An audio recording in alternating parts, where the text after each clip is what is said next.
Gracias por conectarte a la entrevista con Giovanna Campos por radioyucatanfm.com.mx. Comenzamos.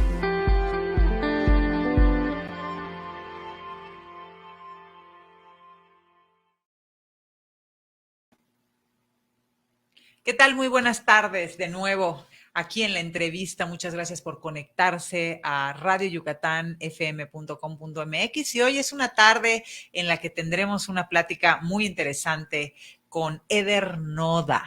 Eder no le gusta que lo presente con todas sus cartas credenciales porque pues dice que es mejor platicar desde la ciudadanía, ¿no? Desde lo común, pero bueno, tú y yo tenemos en común esto de ser doctores de ciencias sociales y políticas. Claro que sí. Y esto nos ha traído aquí a generar algún tipo de conciencia en relación a los entornos en los que nos movemos, en los que vivimos.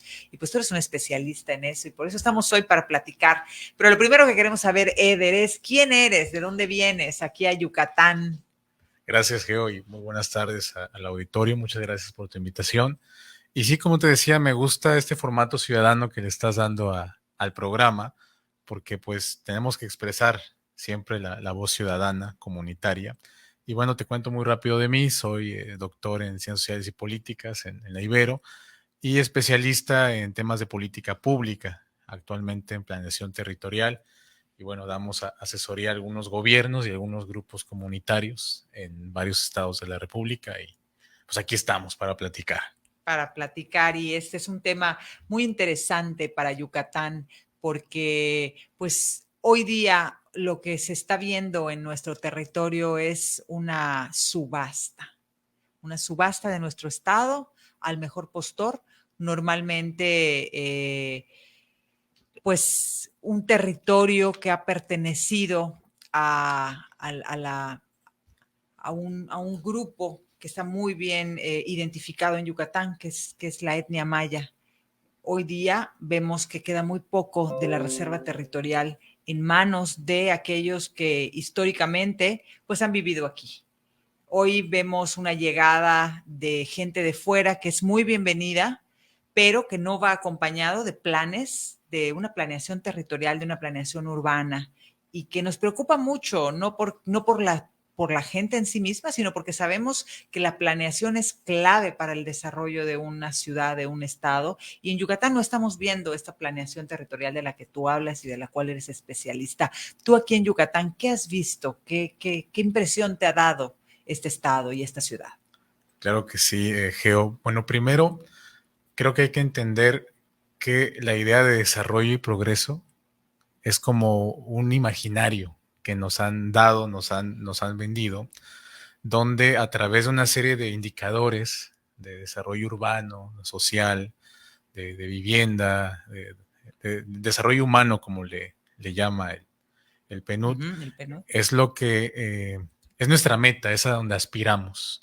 Entonces se crea una expectativa de aspiraciones, de vida, de calidad de vida, donde pareciera que después de tanta industrialización, después de tanta saturación de la población, ¿no? En las grandes ciudades, pensar en ciudades periféricas o emergentes es una buena idea para vivir. Entonces, creo que se parte de ahí.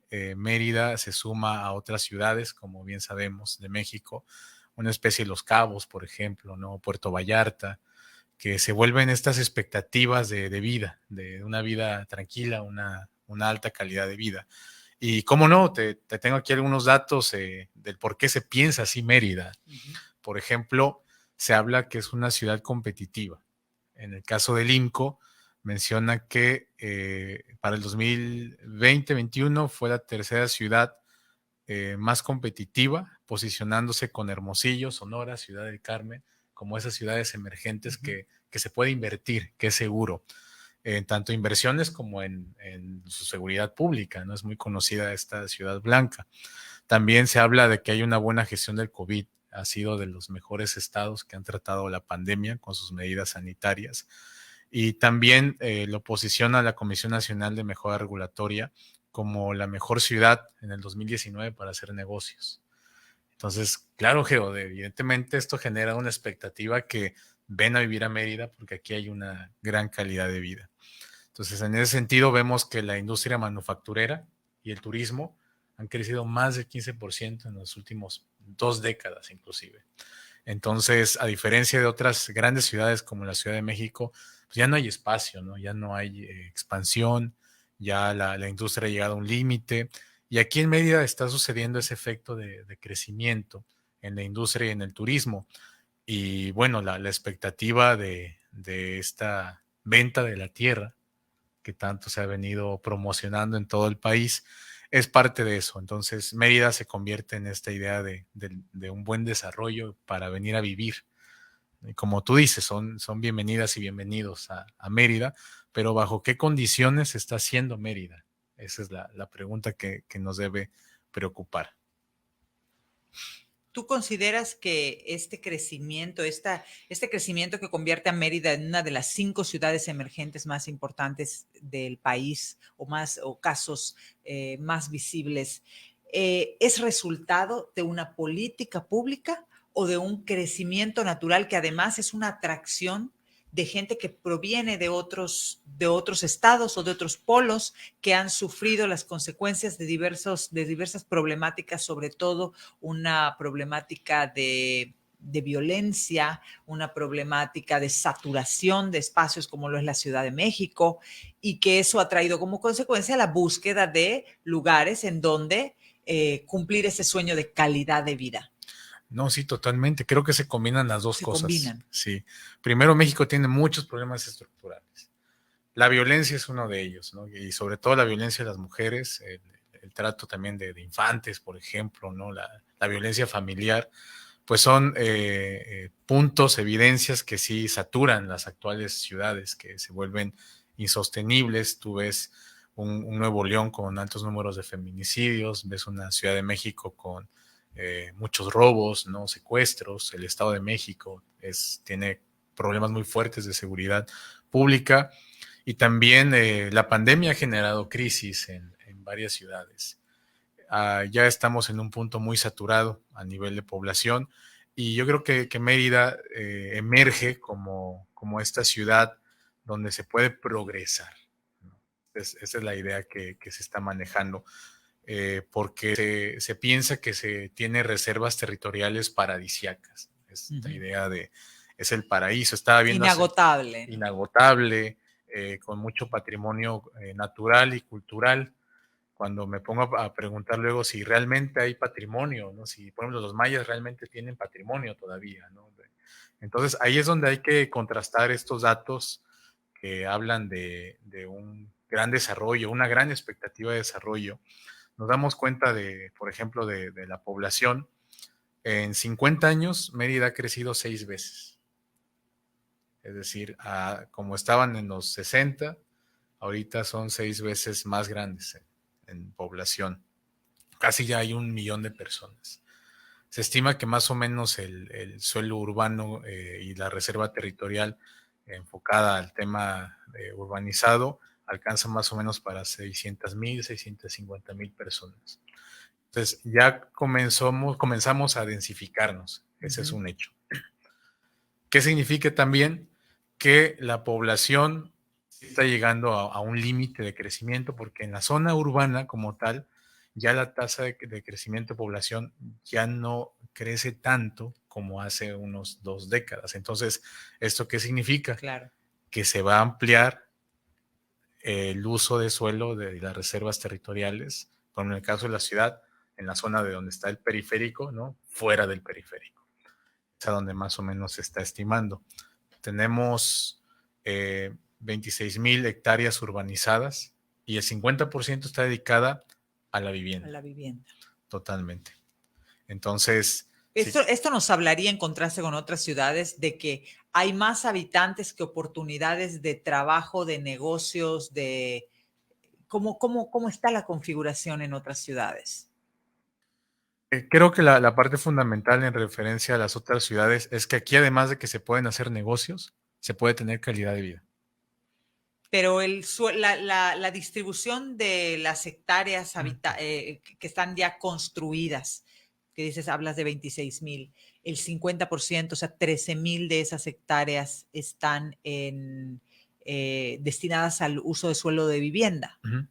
En otras ciudades que podríamos Muy bien. considerar con una densidad similar o también emergentes o Aguascalientes, Guanajuato, Querétaro, esas, ¿cómo está su uso de suelo en relación a la vivienda? De hecho, Mérida son de los que menor nivel de uso de suelo urbano tienen actualmente en relación con ciudades, por ejemplo, norteñas, suelos habitables también, ¿no? Porque hay que entender las condiciones climáticas del territorio. Si vas a Chihuahua, aunque tenga tal vez un amplio territorio, las mismas condiciones no te permiten estar o ampliar, ¿no?, más ciudades. Y en el caso de Mérida, tiene una buena reserva y algo que le ayuda es que es un suelo plano. Entonces, en temas de construcción, Mérida hasta se puede pensar hacia arriba, totalmente un crecimiento hacia Claro, y arriba. además los constructores dicen que es ideal porque no necesitan invertir tanto ni generar trabajos tan sofisticados para la construcción, pues no, principalmente porque además de que el suelo es plano, pues aquí no tiembla. Eso, pero también hay otros retos, como el hecho de que el agua está muy poco, mientras más al norte te vayas, más cerca del mar, te encuentras agua a 4 metros de profundidad. Eso también, pues con la nueva realidad de la expansión de la ciudad que ha ido taponeando las venas, los vasoconductores naturales de nuestro subsuelo, pues ha generado problemas como las inundaciones. No son otros retos los que tenemos aquí. Sin embargo, en relación a lo que cuesta en otras ciudades o en otros tipos de suelo construir, pues en Yucatán se antoja hasta muy barato, ¿no? Ponen de repente un tantito así, dos piedras, que además tenemos mucha piedra para construir, 2 piedras y eso ya es así, encimita una casa que no se va a caer porque no va a temblar. Sí, totalmente. Entonces, si eso le sumas la conectividad que tiene en recta, ¿no? Mérida, Una cuadrícula. es una cuadrícula, pues tienes una vinculación interesante que a cualquiera le agradaría invertir y vivir en ese aspecto, ¿no? Entonces, en comparación con otras ciudades, Mérida se convierte como en un gran referente de una ciudad emergente que puede dar, entre comillas, una calidad de vida. Sin embargo, pues vemos que hay unos indicadores que nos pueden dar otro rostro de lo que es Mérida ahora. ¿Por qué dices entre comillas? Porque, ¿qué es la calidad de vida? ¿De acuerdo a quién? ¿De acuerdo a qué indicadores? Hemos visto que seguir midiendo el desarrollo desde el crecimiento, por ejemplo, del Producto Interno Bruto, ¿no?, el PBI per cápita, entre otros indicadores macroeconómicos, dista de lo que es una buena vida, ¿no?, entender la buena vida. Entonces ahí creo que el modelo de desarrollo urbano, no nada más de Mérida, sino de todas las ciudades, no ha escuchado otras formas de cohabitar el territorio. Hace poco estuve en Tlaxo, estuve dando una ponencia ahí y me tocó escuchar la conferencia de Escobar y él habla de un término que le dice terricidio. Estamos provocando terricidios, es decir, todos los idios, vamos a llamarle, ¿no? Feminicidios, ecocidios, epistemicidios, todo eso se están conjuntando en las ciudades, son epicentros de terricidios. Literalmente, la tierra y el valor de la tierra no aparecen en ecuación. Las formas de vida de las culturas originarias, de los barrios, no aparecen en la ecuación. Entonces estamos literalmente invirtiendo o viviendo bajo un esquema que nos han dicho que es el desarrollo. Por eso lo digo entre Entre comillas, ¿no? comillas, porque finalmente se está invisibilizando el derecho que tienen las personas a gozar de su territorio, ¿no? De su barrio, de su mercado, de sus aceras, inclusive, de los medios de transporte. Se está invirtiendo hoy día pues los servicios en favor de algunos sectores que no reconocen en las capas que son base de la sociedad, su derecho a la tierra, ¿no? Su derecho a vivir, incluso su vecindario. Y lo que dices es muy importante porque te preguntas, ¿está siendo accesible esta ciudad de alta calidad de vida como se piensa para los habitantes de Mérida? ¿Qué tan accesible es, por ejemplo, en Canacín los servicios? Servicios educativos de buena calidad, servicios médicos. Bueno, tú eres de Mérida, me dirás varios ejemplos. Sí, no, bueno, por supuesto que tenemos servicios de primera para quien los puede pagar. También tenemos una calidad de vida para quien la puede pagar, porque si tú ves cuando llegas a Mérida o incluso cuando puedes encontrar en la web que se te ofrece la mejor ciudad para vivir, pues es una ciudad que cuesta y en los últimos tiempos cuesta cada vez más y está siendo inaccesible para los locales. O sea, pagar rentas hoy día pues están tasando a tarifas de Airbnb. La renta, ya la gente dice, bueno, si yo tengo una casa en el centro histórico, la remodelo y la cobro en dólares. Esa casa está vetada ya para el uso habitacional de los locales. Y todos van en la misma lógica, incluso las políticas públicas del Estado van en la misma lógica. El encarecimiento de tu vivienda provoca que tenga mayor plusvalía, como si esa plusvalía te la comieras, ¿no? Entonces, estar sentado sobre una vivienda que hoy cuesta en dólares, dices, pues mira, si la vendo o la rento, con eso, pero me desplazo y entonces yo soy expulsado en mi propia ciudad.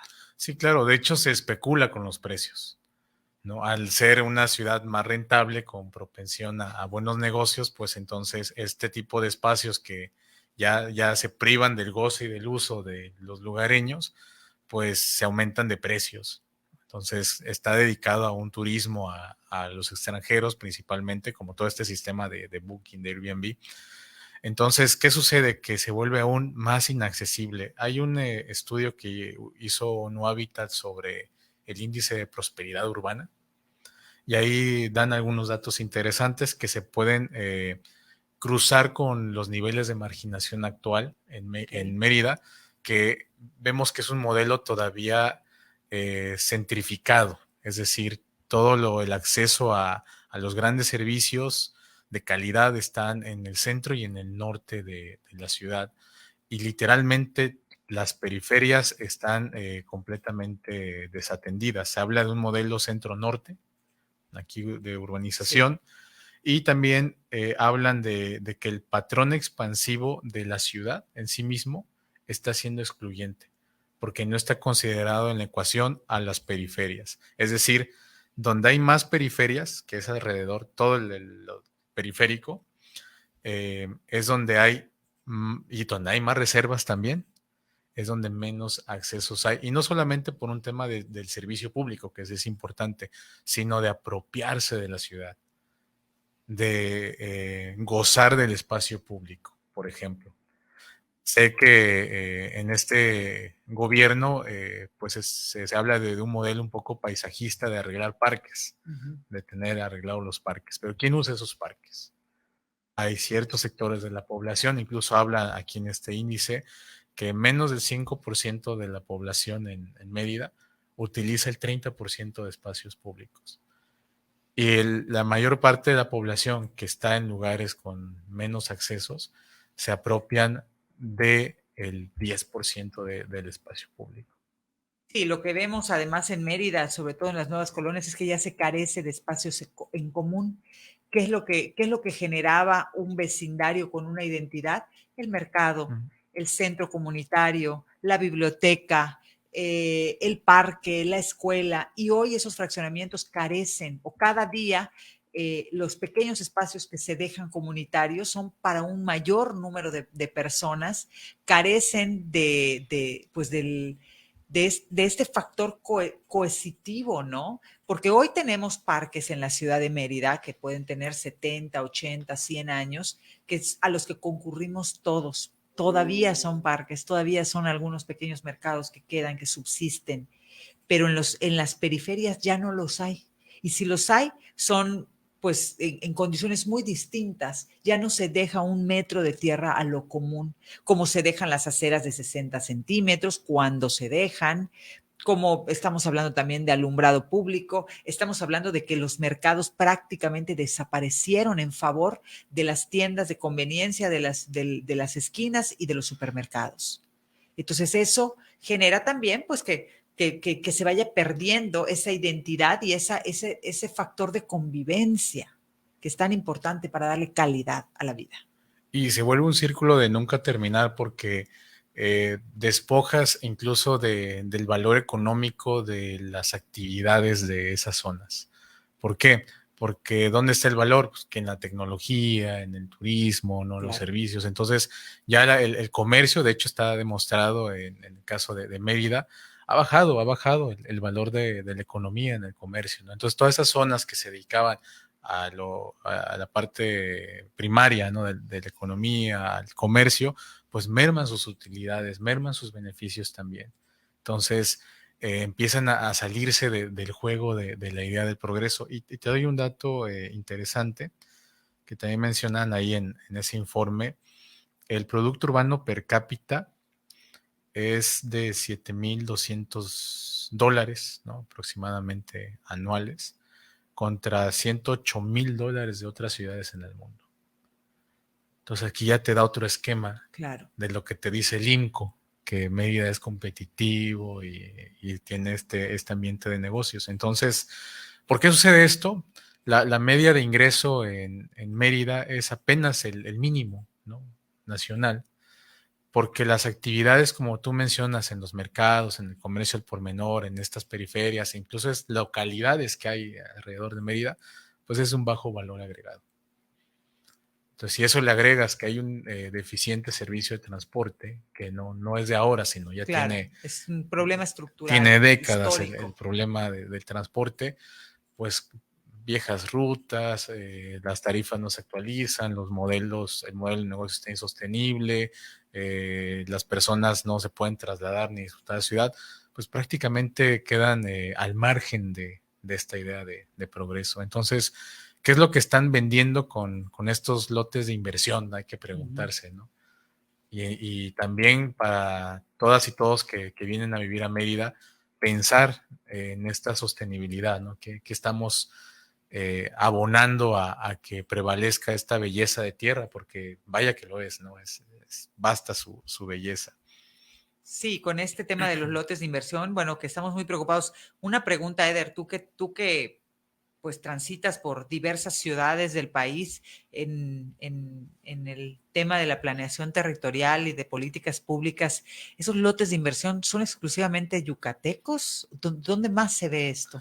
Creo que todas las costas principalmente que han sido despojadas y con modelos insostenibles de turismo o de actividad económica, creo que han empezado así. Y esto es un problema desde la reforma agraria desde hace 100 años, ¿no? Te lo puedo poner como una hipótesis, porque el modelo elegido, es cierto, no funcionó en México. ¿Por qué? Porque se descuidó al campesino. Claro. Ahí está tu tierra y arréglatelas como puedas. Entonces, contra los monstruos de la agroindustria, con tecnología, con productividad, ¿qué puedes hacer? ¿Qué puedes competir? ¿Qué puedes sacar al mercado? Entonces, ¿qué sucede? Que es un problema que se arrastra y que entre los años 80 y 90, cuando surge Cored y la privatización de tierras, la regularización de todos los predios, pues pasamos de un modelo agrarista, que fue de la sustitución de importaciones, y ahora transitamos a un modelo de especulación inmobiliaria. Y es un problema estructural de décadas que llevamos en el país. Modelos que empezaron así, tuve la costa de Quintana Roo. Un Tulum que es insostenible por todo donde lo veas. Hace poco estuve revisando el reglamento de construcción, completamente desactualizado. No involucran a la ecología como tal, como un ente importante, no hay seguimiento comunitario, no hay participación comunitaria, no hay restricciones verdaderas para los constructores y son playas que ya no nos pertenecen literalmente, ¿no? Ves Bacalar. Sí. Bacalar hasta el suelo ya no es fértil de toda la erosión que tiene de las construcciones que ahí están. De hecho, hace poco fui y ya difícilmente tienes acceso a la laguna, tienes 2, 3 espacios nada más para ese balneario. Que es lo mismo que ha ocurrido con Quintana Roo y que ha ocurrido en Acapulco y todo, ¿no? O sea, los accesos se privatizan, tienes unos cuantos, muy contados, y se le niega a los habitantes el derecho al disfrute, al goce de sus costas, de sus aguas, ¿no? Y vamos viendo pues la erosión, pero también vamos viendo la degradación, la pérdida de la calidad, la acidificación de los mares y de las lagunas, y al final de cuentas todo esto pues viene emparejado con un encarecimiento de las zonas limítrofes, ¿no? Que en teoría fueron protegidas, impidiendo que los extranjeros, que pues tienen mayor capacidad económica y de inversión, puedan adquirir zonas que estén a menos de 50 kilómetros del mar. Sin embargo, hay modelos, infinidad de modelos para poderlo hacer y lo vemos, ¿no? ¿Cuántos hoteles de la Riviera Maya son genuinamente capital mexicano? Y totalmente, por ejemplo, estaba viendo las otras costas como Los Cabos, ¿no? Que ya son inaccesibles para los lugareños, otras costas más pobladas como en Puerto Vallarta o en Mazunte, ¿no? Toda esta parte de San Pedro Mixtepego o Puerto Escondido, pues se plantean en el mismo modelo. Hay como un coyotaje de tierras, donde tú bien lo mencionabas antes de entrar aquí al set. Conocen un grupo de ejidatarios, como ven que no es productiva su tierra, compran muy barato, ¿no? Privatizan, entra el círculo de negocios con las notarías, con los corredores inmobiliarios, y se juntan 2, 3 inversionistas, y ahí es como empieza el círculo de compro muy barato y vendo muy caro. Y algo que me Porque le pongo gustó, una calle. porque le pongo una calle y no estamos pensando qué está sucediendo en el entorno, ¿no? En el ambiente, en la sociedad. Por ejemplo, acá en el caso de Mérida estaba viendo que el 50% de la superficie está categorizada como terrenos forestales. Entonces, ¿cómo estamos vendiendo sin esta información? Sí. Estaba viendo que el problema del drenaje ya está siendo un problema interesante aquí Que lo en es para Mérida, ¿no? Yucatán por el tipo de subsuelo que tenemos. Por el tipo de subsuelo que se está contaminando. Entonces, el problema de arriba está pegando ya en el problema Claro. de abajo. Veo que aquí solamente en el área urbana de Mérida hay más de 50 cenotes, está bien una estadística, solo en el área urbana. Tapados todos. Ajá, de los ciento y tantos que hay solo en Sí. el municipio, o sea, sin Sí, contar sí, en sí, toda la sí. riqueza. Sí, en el centro histórico hay muchos cenotes, algunos, por ahí hay una escuela que tiene un cenote, Ah, mira, no, al no que la sabía. gente, sí, Tendrás que el llevarme. Instituto Bancarios tiene un cenote. Y bueno, el suelo de Mérida es permeable, el acuífero es vulnerable, no solo la población. El acuífero de Mérida es Es vulnerable. altamente vulnerable, Sí, en efecto. entonces, ¿qué sucede con estos modelos de especulación que literalmente te posicionan en lugares donde no hay servicios ecosistémicos? Porque esa es otra cosa, para llegar a servicios ecosistémicos es otro planteamiento de política pública Que ni siquiera se está que discutiendo. ni siquiera se está O discutiendo. sea, eso Ya algún día. algún día, es el futuro. Sí, exacto. Ahorita por lo Como pronto estamos vendiendo la tierra. hace cuenta que estamos como en Monterrey con el agua hace 30 años, ¿no? Sí, ya veremos Ya veremos cuando nos alcance. cuando nos alcance. Entonces, pues sin servicios, sin articulación, sin modelos sostenibles, solamente el acceso al paraíso, ¿no? Al Claro. que me queda 20 minutos la playa y es para un buen lugar para ti y tu familia, ¿no? Y Es además el también discurso. tenemos este modelo de tenemos a 20 minutos la playa, sin embargo, tampoco hay los suficientes accesos a la playa. Tú ves alguna parte, hay un municipio al norte de Mérida que se llama Ixil. Ixil tiene pues parte de las mejores playas en el norte del litoral de Yucatán, una zona que se llama Guaymitún, San Bruno, San Benito, donde no hay accesos públicos al mar. Y esta zona está vedada para los habitantes de Ixil. Y ellos lo reclaman y ellos dicen, a ver, no tenemos transporte para llegar al mar. Número uno. Número dos, y si llegamos al mar, las mansiones no dejan entrada. No hay por dónde entrar a ver o al goce, al disfrute de nuestra propia playa. Y cuando así lo logramos hacer, hay una exclusión de la población. Hemos visto videos en los cuales recuerdo una señora corriendo a un pescador porque atracó su barco, no un barco, una lancha, atracó su lancha y la señora le decía, esta es mi casa y tú no tienes derecho a ponerte enfrente. Y él decía, yo soy pescador de toda mi vida.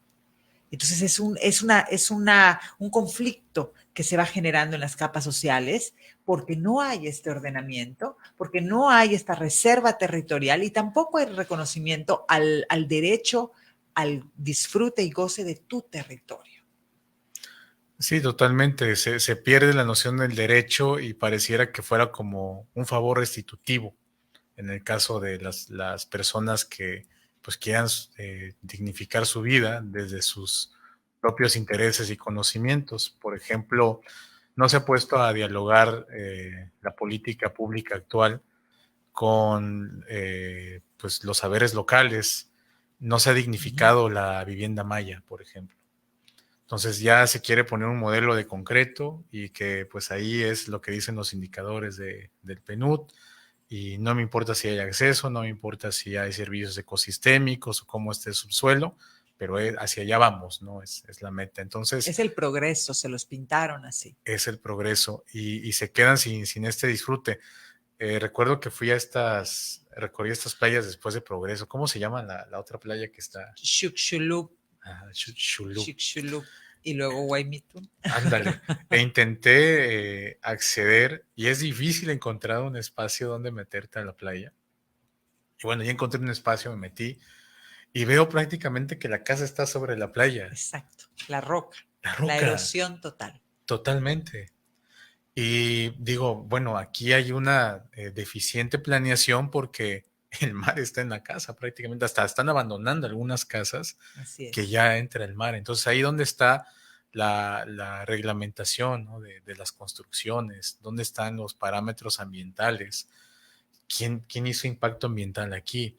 ¿Y sabes qué pasa como en el caso de Puerto Escondido que le doy seguimiento? Pues resulta que sí, que el municipio en los diferentes años y gestiones pues dan estas licencias.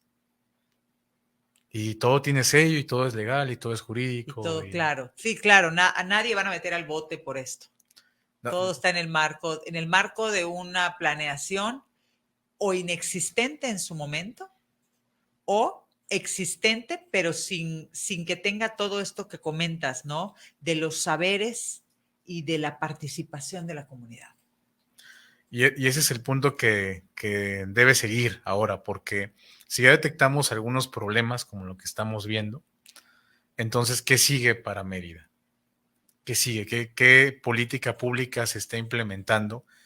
Y ahora que tuve la oportunidad, gracias a tu invitación, me puse a revisar muy bien el Plan Municipal de Desarrollo y el Plan Estatal y el Plan de Ordenamiento Territorial también que tiene Mérida, que de hecho es un buen instrumento, tiene buenos parámetros. Aquí el punto es que se está pensando desde arriba la política pública. Correcto. Desde no solamente arriba de nuestros gobernantes, sino desde el paradigma de la política pública. Entonces, algo que he visto con otros, pues otras comunidades es que pues ellos tienen su propia manera de gestionar su territorio, pero no tienen los instrumentos para incluso defender el territorio más que la protesta, la resistencia, porque en sí mismo todos estos proyectos, o como se llaman los megaproyectos, en este caso estos, proyectos inmobiliarios, hablan, pues varios autores les llaman las políticas del despojo del siglo XXI, ¿no? Si antes recordemos que habían las encomiendas, los obrajes, ¿no? Claro. de la colonia, pues ahora en términos del siglo XXI pues estamos hablando de megaproyectos. Llega la inversión privada, tiene todo el poder de construir y monta sobre los derechos de la tierra que han sido invisibilizados como tal. Entonces ahí es importante y urge construir pues una política pública, vamos a llamarla así, desde una gobernanza comunitaria. Como dices, ¿no? Ese es el paradigma de quien ordena, sin tomar en cuenta a todos, porque muchos de estos planes municipales de desarrollo urbano están consultados, pero en esta consulta es una especie de opción múltiple y yo te doy la opción. No está abierto a que tú me digas cómo lo ves tú, cuál es tu cosmovisión, cuáles son tus necesidades, tus deseos, tus goces, tu disfrute, cómo concibes tú el espacio en el que habitas. Entonces, claro, validas de alguna manera el decir, pues realizamos una consulta y dimos opciones y la gente eligió, sí, pero no diste mi opción. Primero que nada, y ni siquiera pensándolo de manera mezquina por parte de quien consulta, es simple y sencillamente que tu visión y mi visión no necesariamente se cruzan en algún punto y no logro ver la tuya. No está incluida. No se la imaginan siquiera. Sí, y por eso hay que, hoy más que nunca, participar en la vida pública de las ciudades, porque también parece que la participación en el espacio público se da para cierta clase o cierto nivel socioeconómico, ¿no? Gente preparada, universitaria, Claro. que vive en el centro de la ciudad o en el norte, pero en efecto son los que gozan el espacio público. También hay que posicionarse de ahí. Sí participo, pero estoy gozando del espacio público. Y las otras latitudes, las otras realidades, ni siquiera están discutiendo el espacio público porque su entendimiento no es por el espacio público. No Entonces, tienen eso en su mira. ¿cómo quieres consultar o cómo quieres evaluar o cómo quieres implementar políticas públicas si no estás considerando la visión del barrio, del grupo, de la comunidad, del pueblo originario? Por ejemplo, el tema de la propia filosofía maya, ¿no? Estaba platicando con un profesor de aquí de la UADY y él hablaba en su experiencia comunitaria que ha detectado algo interesante en los saberes mayas, que es la noción de vivir desde la paz, por ejemplo. ¿Y dónde se ha pensado el territorio desde la paz? Si no ¿Dónde está en la no ecuación. está en la ecuación la tierra como un actor, donde no solamente estamos las personas, sino está en sí mismo la tierra, ¿no? Y ahí es donde hay mucho espacio para poder construir agendas, vamos a llamarle transversales. Desde ahí hay que empezar a construir la política pública, porque si le llamamos alternativo, ya estamos Ya de legitimando entrada, que es otro sí, excluido, sí, exacto. ¿sí? Y Los ya, marginales vengan y opinen, ¿no? sí, entonces es así como, y me ha tocado, de hecho, en trabajo de campo, haciendo etnografía, cuando evalúas oportunidades o temas de pobreza y de marginación, la gente a veces se pone a pensar como, ¿por qué me ¿Por qué llamas me así? preguntas esto? ¿Por qué me Sí. preguntas eso? Re- No se saben a sí mismos. claro, recuerdo que una vez estábamos estudiando el bienestar subjetivo, ¿no? Que estuvo mucho de moda. Y las personas decían, por ejemplo, en adultos mayores, ahí de unos barrios en Tamaulipas, los hombres decían, ¿y en qué modelo estaban pensados? A nosotros nos da bienestar no tener una pensión como tal, sino ser productivos. Y las mujeres que decían, no nos interesa viajar, conocer el mundo o ir al cine, sino que nuestros hijos no estén lejos, por ejemplo.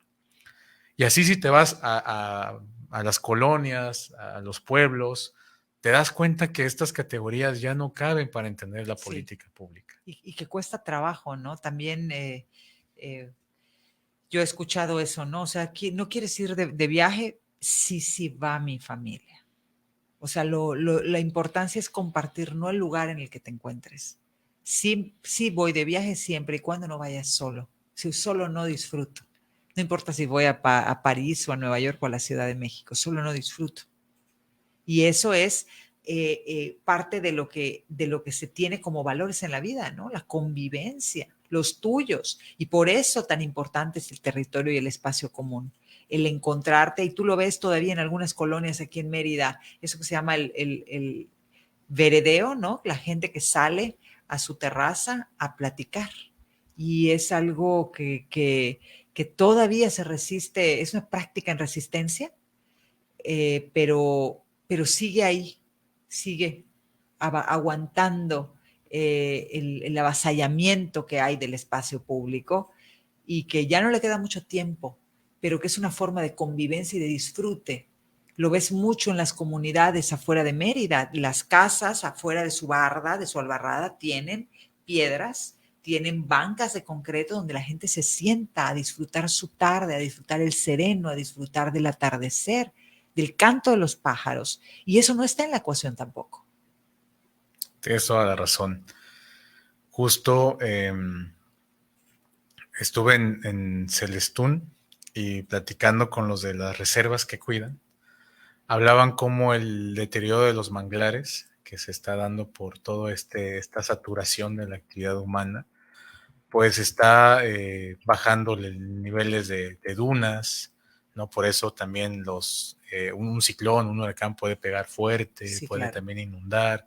El tema del sargazo, por ejemplo, ¿no? Es La decir, acidificación de los mares. ya estamos deteriorando los sistemas de arrecifes, ¿no? Ya nos queda, nos está quedando menos posibilidades de disfrutar la vida desde desde esta geografía, ¿no? La geografía más, más humana, más local, vamos a llamarla así. Y parte también de cómo entendemos el turismo. Eh, Siempre nos los venden como estamos en una playa con determinados El accesorios, ¿no? camastro Paradisíaca, el con la camastro, margarita. ¿sí? Y ¿por qué no pensamos en otro tipo de disfrute también, ¿no? Es decir, la playa tiene su propio ciclo, ¿no? Hay personas que viven ahí. No se limita la economía a que te salgo a vender cualquier producto, cualquier servicio, ¿sí? Sino se trata de De convivencia, compartir además ese compartir, espacio, ¿no? ¿sí? Hay una exclusión muy importante en las zonas limítrofes en México. Hay mucho clasismo alrededor de los usuarios de las playas, ¿no? Porque precisamente, bueno, México tiene un litoral privilegiado y que es objeto de admiración y de llegada de turistas, y se ha excluido a la población local del acceso a esas playas y se ha generado un clasismo y una xenofobia en el uso. Hay un desplazamiento del usuario y la medida más visible son los accesos, el límite en el acceso, a pesar de que la Constitución dice que las playas no son privadas, o sea que están contemplados como un derecho para todos los mexicanos. Pero en la práctica no es así, como los vecinos de Ixil que no logran acceder a Guaymitún. Y por ejemplo, ahí cómo está ese tema en Chile, Ixil, Chile. Ixil que es el municipio, digo, el municipio se encuentra como la cabecera municipal se encuentra como calculo, unos 15 minutos de Guaymitún, y lo que para ellos era normal y era común en ir a la playa en los últimos 30 años que se ha llenado toda esa riviera aquí en Yucatán, en esta riviera norte, se ha llenado de residencias privadas que han cerrado los accesos con la complacencia de las autoridades, y muchos de ellos te dicen, pues yo no sé quién vendió eso, porque de repente llegamos y ya había una casa, y ya había otra, y ya había otra, eso era parte de un ejido. Y así la gente fue perdiendo su posibilidad de ir al mar. Y cuando lo hace, cuando logran llegar al mar, son excluidos en el trato, ¿no? La rispidez con la que estos grupos sociales se encuentran en un espacio que aquellos que construyeron su residencia consideran que es exclusivo de sí mismos. Y eso lo vemos también en el turismo y lo vemos pues en prácticamente todas las playas de México. O sea, no es exclusivo de Yucatán. Pero que estemos aquí pensando y reflexionando esta parte es un buen indicador porque en otros lados están surgiendo estas emergencias a estas críticas. Por ejemplo, se piensa siempre que la política pública o la planeación del territorio se debe alinear a los ODS, ¿no? Uh-huh. A toda esta lógica del PNUD, ¿no? De la ONU, y no se empuja que se alinee a las agendas locales. ¿Por qué? Porque no son tomadas como dignas interlocutoras, ¿no? De una agenda de la ONU, ¿no? ¿Qué me va a venir a decir la comunidad de Ixil sobre su derecho, ¿no? Y sobre sus propios usos y costumbres? Porque también cuando hablamos de usos y costumbres se hace como si fuera algo menor, ¿no? Ellos, bueno, vamos a concederles que hagan sus barbarismos, ¿no? Déjalos en su territorio, siempre y cuando tampoco conflictúes mis políticas públicas ¿no? O sea, te dejo existir. Y no hay este diálogo del que mencionas. Sí, por eso me quedo con esta palabra, pensar la política pública como una política rizomática, vamos a llamarla así, como un crisol de muchas posibilidades, porque está pintado como de un color, desde un enfoque muy vertical, ¿no? Muy estructurado. Algo que debo reconocer de los últimos 3, 4 años es que en la vida democrática de este país, al menos ya tenemos más noción de la discusión pública, de la idea de consultar, De de participación. participar. Eso creo que es un buen avance en términos de democracia, ¿sí? Pero pues evidentemente nos hace falta hacer este clic coercitivo, ¿no? Con todas y todos, todas las expresiones locales, vamos a llamarle. ¿Y tú ves esto en alguna parte del país? ¿Dónde se está dando ya este diálogo entre lo que nosotros somos y la forma de vida contra la agenda nacional e internacional? No la veo tan madura en ese aspecto. Hace poco salió la nota y un mensaje realmente profundo de los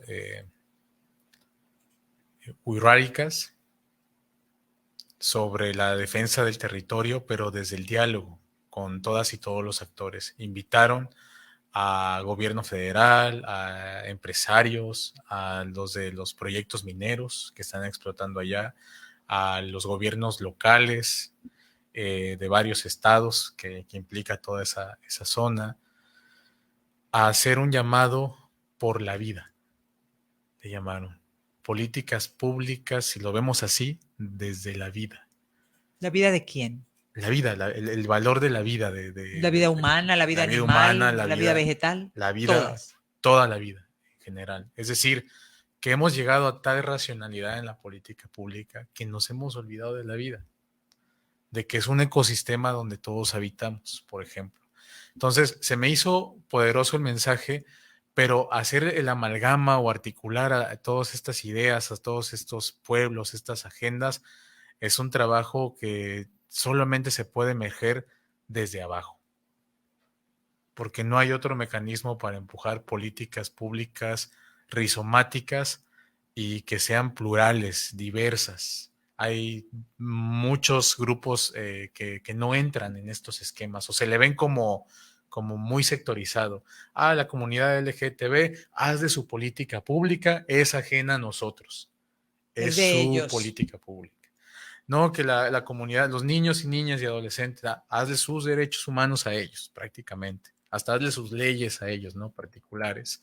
Y así van sectorizando y en vez de hacer una comunidad, lo único que se hacen son satélites que están lejos del centro. Entonces, ahí es donde hay que romper esa idea de Claro, política. que no sean como políticas públicas de las minorías, cuando Exacto. la realidad es que, como dices tú, es de todos, ¿no? Porque todos somos minorías. Al final de cuentas, somos una suma de minorías. En algún punto, incluso a la mujer se nos considera una minoría cuando somos una mayoría. O sea, pero esa es la conceptualización de las políticas públicas, que tendría que venir incluyendo además todos los saberes y los quereres de formas de vida. Totalmente. Y bueno, pues así vamos transitando en Yucatán y pues nos encanta que estés aquí, Eder, porque siempre mirar con otra óptica es importante, porque al final de cuentas las ciudades las construimos entre todos y son para que las habitemos todos. Desde luego que con estas conversaciones no estamos tratando de excluir a nadie. Todos son bienvenidos. Sin embargo, las políticas públicas, aquellos que sí están encargados de poner el marco en el cual nos regimos todos, hay mucha invisibilización y hay mucha visibilización de aquellos que puedan traer recursos económicos en detrimento de aquellos pues, que no lo tienen, de la población en general. Completamente. Y bueno, tú me vas diciendo cómo estamos en los tiempos. Estamos ya a punto de terminar. Hago un comentario final. Justo lo que le decía a compañeras y compañeros de Puerto Escondido, que están haciendo su movilización por un ordenamiento territorial coherente a la vida, vamos a llamarle así, que pues el espacio público también es un campo de lucha, pues de batalla, ¿no? Hay que darle ese significado, hay que poner a luchar muchos conceptos, muchas concepciones, y pues estar en ese esquema donde a través de no vamos a llamarle, porque el punto no es que baje la inversión, el punto no es que no haya recursos, exacto. El punto es que ni que no vengan para nada, sino que todas y todos estemos en un modelo donde podamos coexistir. Vamos a llamarle desde esta noción comunitaria, pues desde la paz, ¿por qué no decirlo?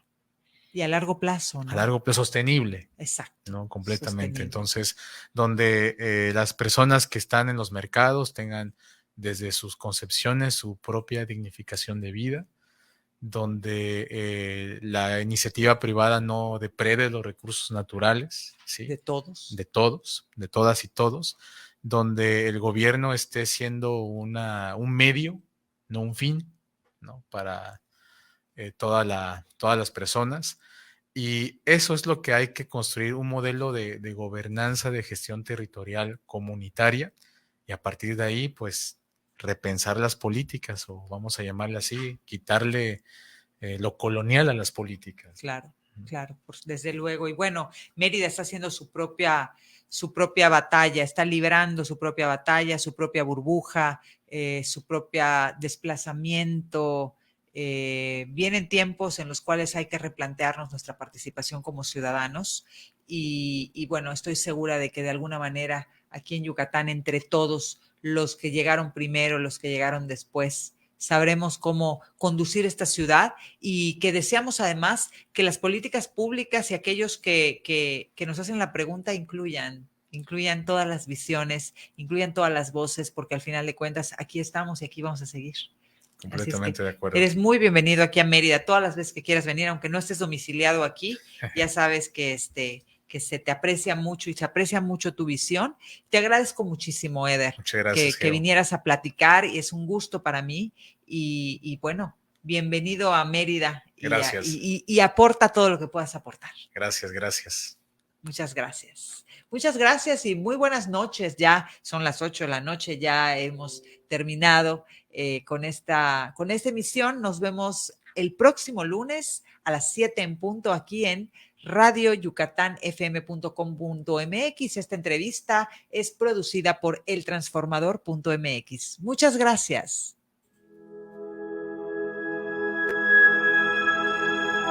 El Transformador. Comunicación digital.